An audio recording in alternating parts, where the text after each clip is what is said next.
Hello and welcome to Gaming Bolt, and today we're going to be talking about Nioh 2 and 5 things that must be improved over the original. I spent plenty of time on Team Ninja's Nioh, eventually overcoming its challenges and embracing the aesthetic, combat, and loot mechanics. Had I actually played it last year, it would have been a strong contender for my personal Game of the Year, so to see Nioh 2 announced at E3 2018 was perhaps the cherry on top of a stellar few days. That being said, I feel it's a good time to discuss some of the changes I'd like to see in Nioh 2. Let's take a look at those 5 changes here. More personalized weapons.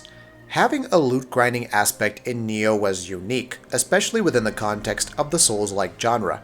However, it really felt like the game could use more personalized weapons with unique traits that made them worth grinding for, rather than completely randomizing all the stats, except of course the element of a weapon like Raikiri. Why not go full Diablo and give them an actual trait? Such a thing did occur when set bonuses were accrued, but I'm referring to the weapon alone granting the bonus. It doesn't even need to be anything major if the emphasis on proper builds, the change to attack/defense stat, and so on must be enforced. Plus, you can still have junk weapons with their higher damage outputs as the player levels up. More personalized weapons will give players something to grind for in the endgame, especially when the gear sets have been determined. Another step for making a weapon feel more personal could be unlockable lore, a la Nier Automata. Level up the familiarity of a personalized weapon enough times, and you learn more about it. This is already seen with different enemies and other aspects in Nioh, so replicating it for Nioh 2 shouldn't be impossible. More quality loot. Once again, the loot grinding aspect of Nioh is pretty much understood. The economy of why it's done is understandable. Give the player tons of loot, and whatever they don't want to keep can be dismantled, sold for currency, or offered at the shrine for health items. All of that is fine. The problem is that the quantity of junk loot tends to clog things up. When you're slogging through the abyss, annihilating hundreds of foes, there comes a point where you'd like to see more quality drops as opposed to quantity.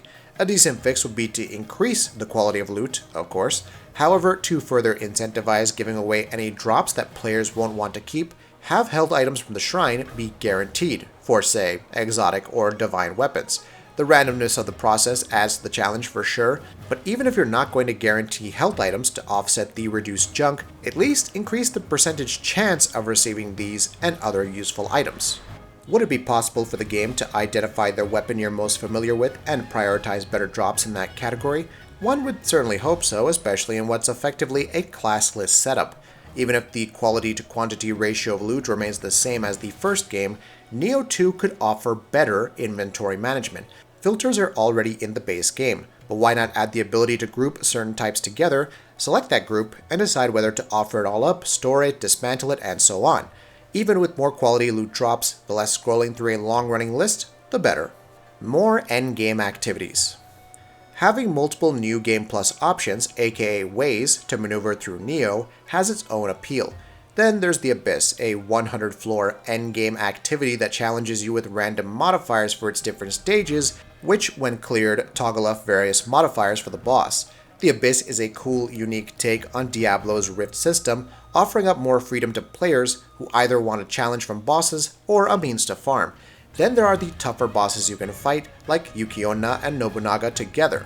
That being said, Nioh 2 needs more. Give us bounties which reward different items and even unique weapons when completed. Mission-specific rewards are already a thing, but these should be expanded further. Why not have the option to add special modifiers for missions besides Twilight missions? The Ochko Cup system is all well and good for increasing the chance of divine drops, but how about just providing modifiers, perhaps in a separate playlist, that add 2 fun mechanics while adding a negative mechanic? You could deal increased damage with mid-stance attacks and have double stamina, but have to traverse from, say, one blessed pool to another to prevent corruption from draining your health. Not exactly top-tier game design, but you get the idea. Also, why not have a boss rush mode as well? Just one boss after another to see how long the player would survive.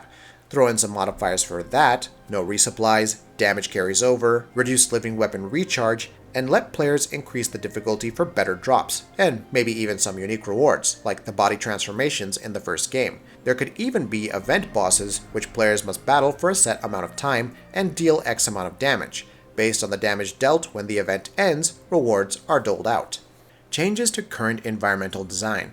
For all intents and purposes, Nioh isn't Dark Souls. Its combat may embody certain Souls-like aspects, but the game could pass for a more grounded and methodical Ninja Gaiden.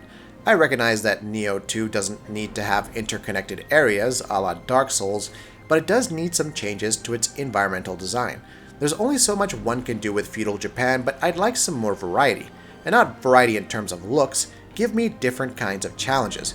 Give me large cityscapes with unique twists, perhaps fighting on boats while moving from one place to another. Give me more fantastic locales that can defy logic.